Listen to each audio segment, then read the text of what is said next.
right, it's IPC Apex Expo 2022. We're in San Diego.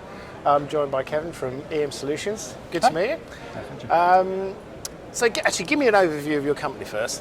Yeah, absolutely. See where you're at now. We're a printed circuit board assembly house from San Jose, California.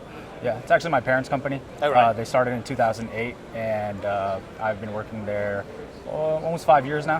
Yeah, so kind of in the position, or in a kind of a transition period where I'm working to eventually take it over. Oh, right, yeah. Yeah. Just building it, building the nice. They gave us a nice base, and now, we're just trying to build it a little bit bigger. I mean, 2008 was quite a tough time to start a business. Actually, yeah, not the best time to start business, and I was, they'd come home and things weren't always the best, but they worked hard, they persevered, and they made it through, and I'm happy to be able to continue what they've been doing. But I mean, if you can start a business and make a success of it in those conditions, then you must be doing something right. Exactly. Yeah, that's a good way of looking at it. So, I mean, how's it developed over those few years? Yeah. So it started off. My dad has a lot of experience in the industry. He's worked at a lot of different, bigger shops, like Wellex and Sonic and stuff like that. And my mom has a lot of experience in startups, and so she does a lot of procurement. So they kind of, it's a good blend of both sides of the business. Yeah. And so, it's a lot of pulling some customers, pulling some contacts that they know, just slowly building it. Lucking into some things here and there, but through hard work, I think mostly. Yeah. They just kind of built it.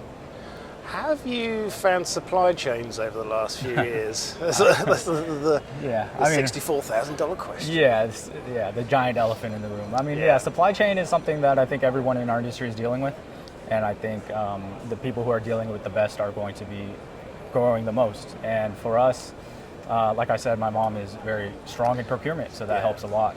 We have a lot of contacts in overseas or even brokers here that we trust and rely on. Yeah. So that's very helpful. On top of that, we have a very strong engineering team internally, so that helps us, work with our customers to find sub-parts, which is a huge thing nowadays. If you can't find part A, we can at least suggest a sub-part, and then, saves our customer a lot of time if we can suggest it for them. Yeah. Do you think, a lot of people are talking about reshoring and bringing manufacturing back. Do you think that will actually come to be? You can't build semiconductor plants overnight, can you? Yeah, that's a little tough on a larger scale. It's going to be a little tough because obviously there's so many benefits to building offshore, but I think there's equally as many benefits to building here in the United States. So while I wouldn't expect a mass exodus of things to come back, I think there's certainly potential for, a segment of the industry to come back. Yeah. And over the last 5 years or so, the industry has changed hugely because of electric vehicles. The kind of things they have to produce, and the inspection, all the different elements of it have had to adapt to new technologies and new ways of producing boards and everything, isn't it? So have you seen those kind of things going on? Yeah, I think the technology is always something that's advancing. and especially with us, we're in the prototype business, so we see a lot of the new things. Yeah. And the new things are always interesting, and they're always pushing us to our limits, and we always have to kind of be, coming to a show like IPC Apex, part of it is seeing what's coming down the pipeline. Part of it is, being ahead of the game and getting machines and getting equipment and meeting people that will help us deal with these problems, or not problems necessarily, but dealing with these things that we're seeing in the future. So, it's a lot of just keeping up with the game and having the resources to deal with problems as they come. And as an end user of a lot of the products and services that are exhibited at a show like this, how much of an effect are you finding from the whole connected factory thing, the whole AI, CFX, all the things people have been talking about for years in taking big data and analysing it, using it to improve your processes through the factory? How much are you actually seeing that, and how on board are you with it? Yeah, I think it's something that is really helpful. I wouldn't say we're on the cutting edge of any of that kind of stuff, but we are seeing it, we are implementing it. It's, if it's something that we kind of have to do to be competitive, and it's something that does help us understand, where we're strong and where we can be stronger, and how we can better support our customers.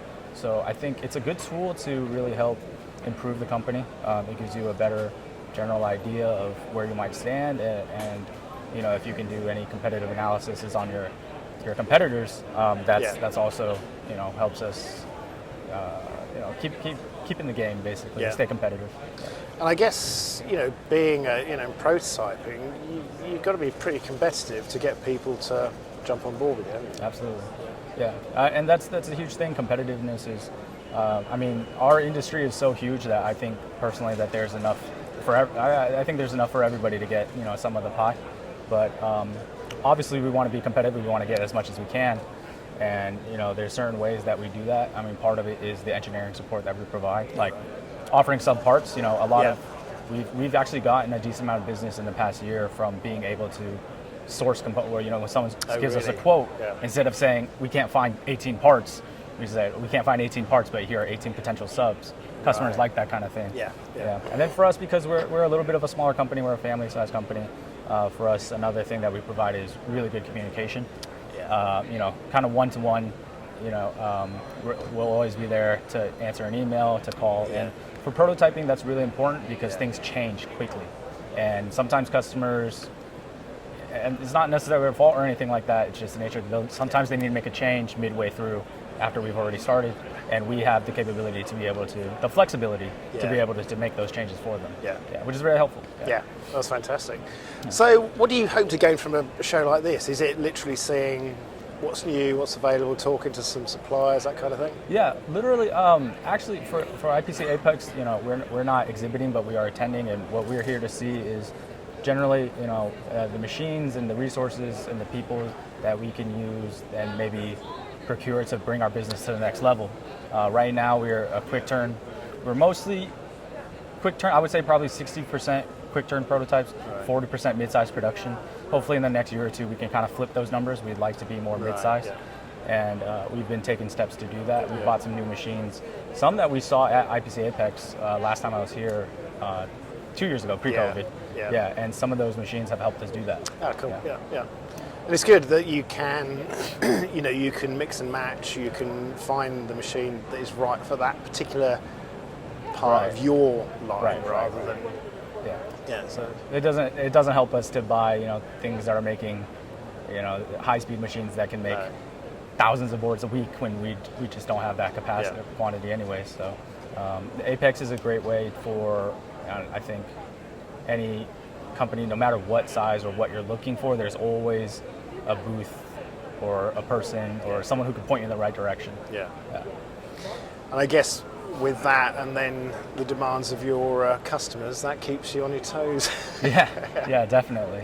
I mean that, and then, you know, the supply chain, and then still dealing with some COVID stuff. You know, that's not over yet. So you know, it's fun. Every day's a new different challenge, and you know. I think it's interesting that, you know, everyone over the years has boasted about their company being resilient, agile, all these sort of things. Well, COVID has kind of forced people to prove that, hasn't it? Yeah, I think so. I think it's, you know, it's interesting. You know, I talk to a lot of people who say, like, while COVID has been obviously bad, they're having record years for sales. So it's kind of like a paradox, you know. Where, you know, there's obviously a lot of bad, but you know, if you can persevere through it, you can have good stuff come out of it too.